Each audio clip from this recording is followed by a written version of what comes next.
তো hello everyone, আসসালামু আলাইকুম। Welcome to my channel Rohit on. আরও অনেক দিন পর আমি একটা লং ভিডিও নিয়ে চলে গেলাম, যেহেতু এখন শীতকাল চলছে তাই। তো আরও একটা ইন্টারেস্টিং লং ভিডিও তোমরা দেখতে থাকবে, দেখলেই বুঝতে পারবে, সম্পূর্ণ ভিডিও দেখবে আশা করি। আর অবশ্যই সবাই জানাবে কে কে কোথা থেকে ভিডিওটা আমার দেখছো, কোন জেলা থেকে ভিডিওটা দেখছো, অবশ্যই কমেন্ট সেকশানে জানিও। আর তোমরা সবাই কেমন আছো সেটাও কিন্তু জানাতে ভুলবে না। আর অবশ্যই লাইক কমেন্ট সাবস্ক্রাইব করে পাশে থাকবে, পাশে থাকা বেল আইকনটা অবশ্যই প্রেস করে দিবে। তো চলো, অনেক বকবক করে নিয়ে এলাম।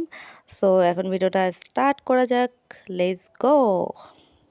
তো তোমরা তো শুরু থেকেই দেখতেই পারছো যে আমি এখানে কি কাটছি। গাজর কাটছি। কেন কাটছি, কী কারণে কাটছি তোমরা বুঝতেই পেরেছো। অনেকেই অনেক বুদ্ধিমান, তো অনেকেই বুঝে যায় আগে থেকেই, না বলার আগেই বুঝে যায়। সো সবাই আজকাল বুদ্ধিমান, ঠিক আছে। আজকাল কেউ বোকা বা ভোদা নেই, সবাই চালাক, ঠিক আছে। তো আমি যে গাজরগুলো কাটছি, কিসের জন্য কাটছি, কেন কাটছি, অলরেডি সবাই বুঝে গেছে। সো তারপরেও একটু আমি ভালো করে ক্লিয়ারভাবে বলে দিই নাকি। आइए চলো देखते তাহলে हैं বলে मजा দেওয়া आएगा। যাক সমস্তটা, কীভাবে কী করছি না করছি। তো তোমার দাদাভাই আজকে আধা কেজি কি 1 কেজি ভুলে গেছে, যাই হোক মনে নেই, আধা কেজির মতো, মানে 1 কেজিই হবে মনে হয়, 1 কেজির মতো গাজর নিয়ে এসেছে। এখন বর্তমান তো গাজরের প্রচুর দাম, বুঝতেই পারছো। আমি জানি না কার ওইদিকে কীরকম, কিন্তু আমাদের এদিকে গাজরের দাম প্রচুর বর্তমানে। তো তাও তোমার দাদাভাইকে আনতে বলছিলাম, অনেক খেতে ইচ্ছে করেছিল, তাই ভাবলাম তোমার দাদাভাইকে বলে দিই। তো বলছে যে আমি ভয় ভয় করে বলেছি যে কী করবে, কী বলবে না বলবে, যেহেতু মানে বললেই আর যে আনে তা কিন্তু না, বললেই নিয়ে আসে না, ঠিক আছে। বলতে হয় 4-5 দিন ধরে, তারপর একদিন হুট করে নিয়ে আসে। তো কদিন ধরেই বলছিলাম। সো হুট করেই তোমার দাদাভাই মানে গাজর নিয়ে এসেছে রাত্রেবেলায়। তো রাত্রেবেলা যখন আনলো, তো আমি বললাম ঠিক আছে থাক, আমি কালকেই বানিয়ে দেবো। তো বলছে যে না, কালকে আবার আমি তো কাজে যাব।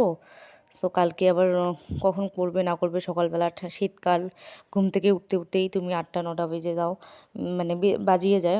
কথাটা অবশ্য ঠিক বলেছে, কারণ এখন তো শীতকাল, আমি অত সকাল সকাল উঠি না, উঠতে একটু ভালো লাগে না, তাও মাঝে মাঝে উঠি, তার কারণ রান্নাবান্না করতে হয়, তোমার দাদাভাই কাজে যায়, রান্নাবান্না করে দিতে হয়, সকাল সকালেই উঠি।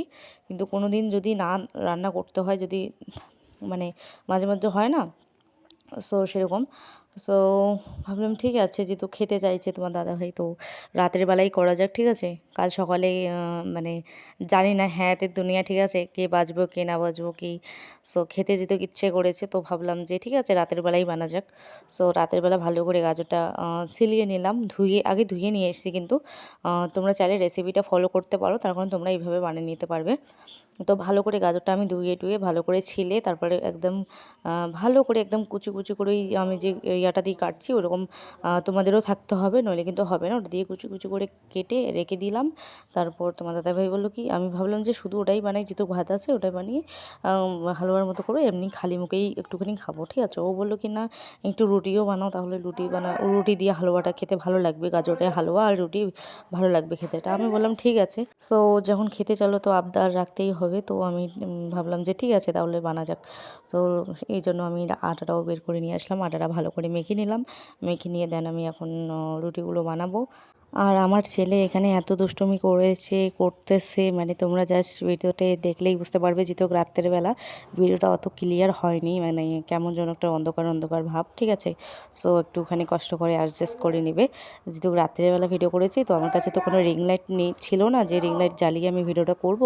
তো আমার ছেলে এদিকে এত দুষ্টুমি করেছে, এদিকে আঠা নিচ্ছে, ওদিকে আটা নিয়ে গোল করছে, ও বলছে আমিও রুটি বানাবো, এটা করব সেটা করব। তোমরা জাস্ট দেখলেই বুঝতে পারবে, যেহেতু ভিডিওটার স্পিড বাড়িয়ে দেওয়া আছে, তার কারণ আমার এই সমস্ত কাজ করতে অনেকক্ষণ সময় লেগেছে, এত তাড়াতাড়ি হয়নি।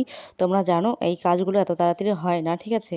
সো রুটি বানাতে, গাজরের হালুয়া মানে গাজর কাটা, মানে ছিলা, এগুলো অনেক প্রচণ্ড সময় লাগে। আমি একটু ভিডিওটার স্পিড বাড়িয়ে দিয়েছি এই কারণে, যাতে তোমাদের মানে দেখতে সুবিধা হয়, তোমরা যাতে শর্টকাট দেখতে পারো ভিডিওটা। হ্যাঁ, তো এই কারণে স্পিডটা বাড়িয়ে দিয়েছি। তো আমার অলরেডি মানে রুটি বানা কিন্তু কমপ্লিট, রুটি ভাজা একদম কমপ্লিট। এখন আমি কী করবো বলো তো, মেন কাজটা করব, সেটা হচ্ছে এখন মানে গাজরগুলো যে ভালো করে কুচি কুচি করে কেটে রেখে দিয়েছিলাম, সো ওটাই এখন ভালো করে ভাজতে হবে, ঠিক আছে। কীভাবে কী করছি না করছি তোমরা কিন্তু পুরো প্রসেসটা দেখো, ঠিক আছে, নাহলে কিন্তু মানে না দেখেই বানাতে যাবে। কেউ হয়তো নতুন বানাতে পারো না, না দেখেই বানাতে যাবে, ভালো লাগবে না। পরে আবার বলবে এই ওর ভিডিওটা দেখলাম, পরে আবার মনে মনে গালাগালি দিবে, ঠিক আছে, দিয়ে ভালো হালুয়াটা হলো না, খেতে ভালো লাগে না, ঠিক আছে। কিন্তু ভালো করে আমি বলছি আগে, মানে এখনও বলছি, আগেই বলছিলাম যে ভালো করে প্রসেসটা দেখবে আমি কীভাবে বানাচ্ছি, একদম ঘরোয়াভাবে বানিয়েছি। কোনো ওই মানে যারা, আমি তো কোনো রেসিপি দেই না, যদিও বা আমার চ্যানেল, যদিও বা আমার কোনো এটা রেসিপির চ্যানেল নয়, মানে আমরা যেহেতু বাড়িতে খাওয়ার জন্য বানিয়েছি, কীভাবে কী করছি না করছি সেটাই আমি ভিডিওতে তুলে ধরার চেষ্টা করেছি, যাতে তোমরাও এইভাবে বানিয়ে খেতে পারো বাড়িতে। খুব সহজ উপায়, খুব সহজ উপকরণে, ঠিক আছে, বেশি কিছু লাগবে না। আমি সামান্য একটুখানি কড়াই একটু তেল দিয়ে দিয়েছিলাম আগে থেকে, সাদা তেল। তোমরা চাইলে ঘিও দিতে পারে, ঘি দিয়ে ভাজলে আরও বেশি টেস্ট হবে। তোমরা একটু ঘি দিবে, গরম করে কড়াইটা গরম করে একটু ঘি দিয়ে তারপর আবার ওই গাজরগুলো ঢেলে দেবে, ঠিক আছে। যে গাজরগুলো কুচি কুচি করে কেটে রাখবে, ওই গাজরগুলো ঢেলে দিয়ে ভালো করে ভাজবে, ঠিক আছে। ভাজতে হবে, কিন্তু মেন কাজ হচ্ছে এটা, কিন্তু ভাজার সময় খুব ভালো করে ভাজবে। আবার যাতে পুড়ে টুড়ে না যায়, পুড়ে গেলে কিন্তু হালুয়া ভালো হবে না। পরে আবার আমাকে বকাবকি দেও না, কেউ এসে আবার বকাবকি করো না কমেন্টে যে হ্যাঁ পড়ে গেছে, এটা হচ্ছে খাইতে ভালো লাগেনি, এটা সেটা। কিন্তু তোমরা যদি ধ্যান না দাও তাহলে তো হবেই, তাই না? সেটা তোমাদের মানে দোষে এরকম হবে। তো আমি বলবো যতক্ষণ না ভাজবে ততক্ষণ ওখানেই দাঁড়িয়ে থাকবে, দরকার পড়ে ওখানে দাঁড়িয়ে থাকবে, দাঁড়িয়ে থেকে ভালো করে ভেজে নেবে। আমি যেহেতু ভিডিওটা স্পিড বাড়িয়ে দিয়েছি, এই কারণে কিন্তু খুব তাড়াতাড়ি হয়ে গেছে। আমার ভাজতে কিন্তু প্রচণ্ড সময় লেগেছিলো, প্রচণ্ড সময় লেগেছিলো। তোমরা মানে ভিডিওটার স্পিড বাড়িয়ে দেওয়ার জন্য তোমরা কিন্তু বুঝতে পারবে না। আমি ভালো করে ভেজেছি, খুব সময় লেগেছিলো ভালো করে ভেজে টেজে। তারপর দেন আমি 1 কেজি দুধ এনেছিল, সেই দুধটা ভালো করে ওইদিকে গরম করে নিয়েছিলাম। সেই গরম দুধটা আমি গরম গরম অবস্থায় আমি গাজরের ভাজতেছিলাম, সেই কড়াইয়ের মধ্যেই ঢেলে দিলাম। ঢেলে দিয়ে দেন আমি ওখানে একটু ভোগ পাতা দিলাম। তোমরা চাইলে ভোগ পাতাটা দিতেও পারো, অপশনাল, না দিলেও চলবে, ঠিক আছে, ওটা অপশনাল বলে দিলাম আগে থেকেই। সো ভোগ পাতাটা যে দিতেই হবে এটা কোনো কথা নয়। একটু ভোগ পাতা আমার বাড়িতেই যেহেতু ছিল, তো ভোগ পাতা ছিঁড়ে দিলাম একটা পাতা। আর একটু লবণ স্বাদ অনুযায়ী দিবে, একটু বেশি লবণ দেবে না, একটু কম লবণ দেবে, বেশি করে দিতে যাবে না আবার। নইলে এটা কিন্তু কোনো সবজি বানাচ্ছি না, এটা যেহেতু গাজরের হালুয়া বানাচ্ছি, তো সেরকমভাবে বানাতে হবে, নাহলে কিন্তু খারাপ লাগবে খেতে, ঠিক আছে, লবণটা বেশি হয়ে গেলে। তো অল্প একটু লবণ দিয়ে নিবে তোমাদের আন্দাজ অনুযায়ী। তারপর মিষ্টি যে যেরকম খাও সেরকম মিষ্টিটা দিয়ে দিও, ঠিক আছে, যাদের যেরকম মিষ্টি খেতে ভালো লাগে। সো এমনিতেই তো গাজরে একটু মিঠা থাকেই, তার মধ্যেও তোমরা যেরকম মিঠা খাও সেরকম মিঠা দিয়ে দিও, হ্যাঁ, চিনি। দেন আমি তারপর ভালো করে সিদ্ধ করেছি কিন্তু, হ্যাঁ, চিনিটা দেওয়ার আগেই আমি লবণটা দিয়ে ভালো করে সিদ্ধ করে নিয়েছি।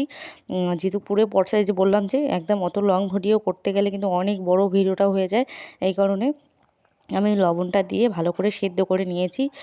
যেহেতু ভাজার সময় একটু অলরেডি সিদ্ধ হয়েই যায়, তারপরে পরে আবার ভালো করে ভেজে টেজে মানে তারপর আমি দুধ ঢেলে দিয়েছি। তারপর আমি বাকি প্রসেসটা ভালো করে রান্না করে কষিয়ে মানে একদম হালুয়া হালুয়া টাইপের করে নিয়েছি। তারপর অলরেডি আমরা রাতের বেলা খেতেও বসে গেছি, তোমার দাদাভাই খেতেও বসে গেছে। তোমার দাদাভাই অলরেডি খাওয়ার শেষের দিকে।